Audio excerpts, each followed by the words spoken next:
வணக்கம். இன்னைக்கு தமிழ் வகுப்புல பழமொழி உணர்த்தும் பண்பாடு அப்படின்ற ஒரு பாடம் ஒண்ணு பார்க்க போறோம். இந்த பாடத்தை எழுதினவங்க யாரு அப்படின்னு பார்த்தோம்னா தட்சிணாமூர்த்தி ஐயா. எப்பயுமே நமது பண்பாட்டு பெட்டகமா எது இருக்குது அப்படின்னா பழமொழிகள் தான். இந்த பழமொழிகள்ல நிறைய வாழ்வியல் பத்தின ஒரு நெறிகளை நமது முன்னோர்கள் பதிவு பண்ணி வச்சிருக்காங்க. பதிவு சார்ந்த ஒரு பெட்டகமாகவும் இது திகழ்ந்துகிட்டு இருக்கு.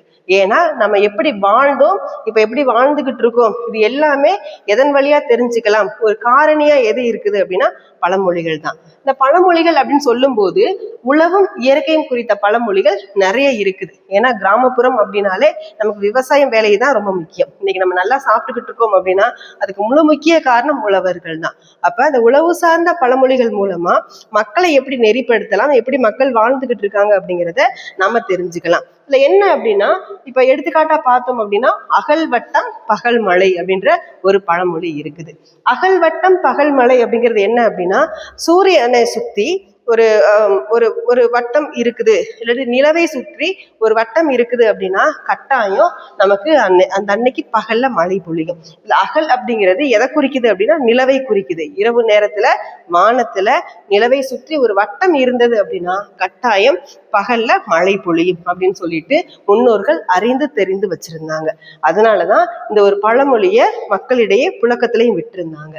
அடுத்த பழமொழி நம்ம எது பார்த்தோம் அப்படின்னா, கடுங்காற்று மழை கூட்டும், கடுங்கோபம் பகை கூட்டும். இந்த ரெண்டு விஷயம் சொல்ல வர்றாங்க. ஒண்ணு மழையை பத்தி சொல்ல வர்றாங்க, இன்னொன்னு பகையை பற்றி சொல்ல வர்றாங்க. பகையையும் மழையையும் ஒன்னோடு ஒண்ணு இணைச்சு ஒரு பழமொழி ஒண்ணு சொல்றாங்க. இல்ல என்ன அப்படின்னா, கடுங்காற்று மழை கூட்டும். எப்பயுமே கடுமையான காற்று அதிவேகத்துல வீசிக்கிட்டே இருக்குது அப்படின்னா கட்டாயம் அந்த அன்னைக்கு நமக்கு மழை பொழியும். அது மட்டும் இல்ல, கடுங்கோபம் பகை கூட்டும். எப்படி ஒரு காற்று மழையை நமக்கு தருதோ அதே போல நம்ம கிட்ட இருக்கக்கூடிய பகை நமக்கு கட்டாயம் கோபம், கட்டாயம் பகையை நமக்கு தரும். ஏன்னா கோபத்துல நம்ம என்ன பேசுறோம், எப்படி நடந்துக்கிறோம், யாருக்கிட்ட பேசுறோம், அந்த இடம் பொருள் ஏவல் அப்படிங்கிற ஒண்ணே நமக்கு தெரியாம போயிடும். அப்ப இது தெரியாம நம்ம பேசும்போதும் தெரியாம நம்ம செயல்படும் போதும் கட்டாயம் நமக்கு பகை அப்படிங்கிறது ஒண்ணு உண்டாகும். நம்ம பக்கத்துல யாருமே இருக்கவும் மாட்டாங்க. அப்ப காற்று கடும் காற்று மழையை தருவது போல கடுங்கோபம் நமக்கு எதை பரிசாக தரும் அப்படின்னா பகையை தரும். நமக்கு உற்றார் உறவினர்கள் இருக்க மாட்டாங்க. அப்ப அழகான ஒரு வாழ்வியல் நெறியை காட்டக்கூடிய ஒரு நல்ல ஒரு பழமொழியா எது இருக்கு அப்படின்னா கட்டாயம் இந்த பழமொழியை நம்ம சொல்லலாம். அது மட்டும் இல்ல, கார்த்திகைக்கு பின் மழை இல்லை, கர்ணனுக்கு பின் கொடை இல்லை அப்படின்னு சொல்லி இந்த பழமொழி இருக்குது. இதுல என்ன அப்படின்னா, கொடை அப்படின்னாலே கர்ணன் தான். அங்கிட்ட இருக்கக்கூடிய அத்தனை பொருளையுமே மக்களுக்காக தந்தவர் தான் கர்ணன். கர்ணனுக்கிட்ட கேட்டா இல்லை அப்படிங்கிற ஒரு வார்த்தையே இல்லை இருக்காது அப்படின்னு சொல்லுவாங்க. எப்பயுமே இறப்பவர்கள் தங்கிட்ட இல்லைன்னு சொல்லிட்டு போய் கேட்கும்போது அவங்க இல்லைன்னு சொல்லிட்டாங்கன்னா, கொடுக்கக்கூடியவங்க இல்லைன்னு சொல்லிட்டாங்கன்னா மனது கட்டாயம் ரொம்ப சங்கடப்படும். இதை அறிந்தவர் தான் கர்ணன். அப்ப கர்ணனை பற்றி சொல்லும் போதே கொடைத்தன்மைக்கு மிகச்சிறந்த எடுத்துக்காட்டாதான் இவரை சொல்லுவாங்க. ஏன்னா தன்னிடம் இருந்த கடைசி பொருள், அது குண்டலத்தை கூட கொடுத்தவர் தான் கர்ண பகவான். அப்ப கர்ணனுக்கு பின் கொடை இல்லை. அப்ப அதுக்குரிய பழமொழி என்ன அப்படின்னா, கார்த்திகைக்கு பின் மழை இல்லை. அப்ப கார்த்திகை மாசம் வந்துட்டாலே அதுக்கப்புறமா மழை இல்லை. ஏன்னா ஐப்பசி மாதம் அடைமழை காலம். ஐப்பசி மாதம் முழுக்க சூரியனை பார்க்கவே முடியாது, பகல் முழுக்க மழை கொட்டுன்னு கொட்டும். அப்ப இப்படி எல்லாம் மழை காலத்துல இருந்துட்டு அந்த மழை எப்ப விடும் அப்படின்னா கார்த்திகை மாசம் தீபம் ஏத்துவோம் இல்லையா, அந்த தீபம் ஏத்தினதுக்கு அப்புறமா மழை வராதுன்னு சொல்லுவாங்க. அப்ப கார்த்திகைக்கு பின் மழை இல்லை, கர்ணனுக்கு பின் கொடை இல்லை. கொடைத்தன்மை ரொம்ப முக்கியம். அந்த கொடைத்தன்மைய எது கூட சம்மந்தப்படுத்துறாங்க அப்படின்னா மழையோட சம்மந்தப்படுத்துறாங்க.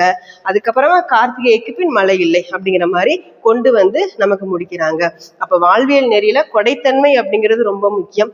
அந்த கொடைத்தன்மை சிறந்து விளங்க எது காரணமா இருக்கும் அப்படின்னா கண்டிப்பா மழை நமக்கு காரணமா இருக்கும். மழை பொழிஞ்சாதான் விவசாயம் நல்லா நடக்கும். விவசாயம் நல்லா நடக்கும் போது பொருளாதாரம் கட்டாயம் உயரும். பொருளாதாரம் உயரும் போது கொடைத்தன்மையும் அதிகமாக இருக்கும்.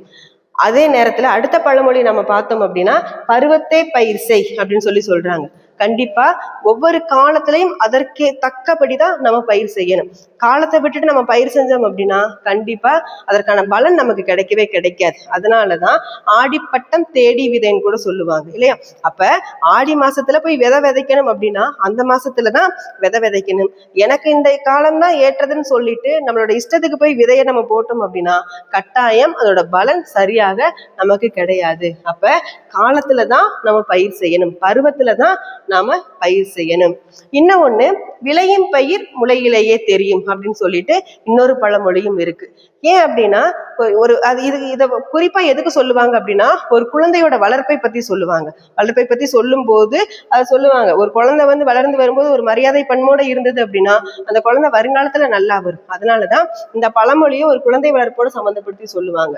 ஒரு பயிரை மண்ணில் போட்ட, ஒரு விதையை மண்ணில் போட்டோம் அப்படின்னா அது முளைச்சு வரும்போதே அது எப்படிப்பட்ட பலனை கொடுக்கும் அப்படிங்கிறது கட்டாயம் நமக்கு தெரியும். அப்ப இது போன்ற பழமொழிகள் மூலமா நம்ம இயற்கையை பத்தியும் மனிதர்கள் பத்தியும் வாழ்வியல் நெறியை பத்தியும் நாம தெரிஞ்சுக்கக்கூடிய அளவுக்கு இந்த பாடம் இருக்குது. நன்றி.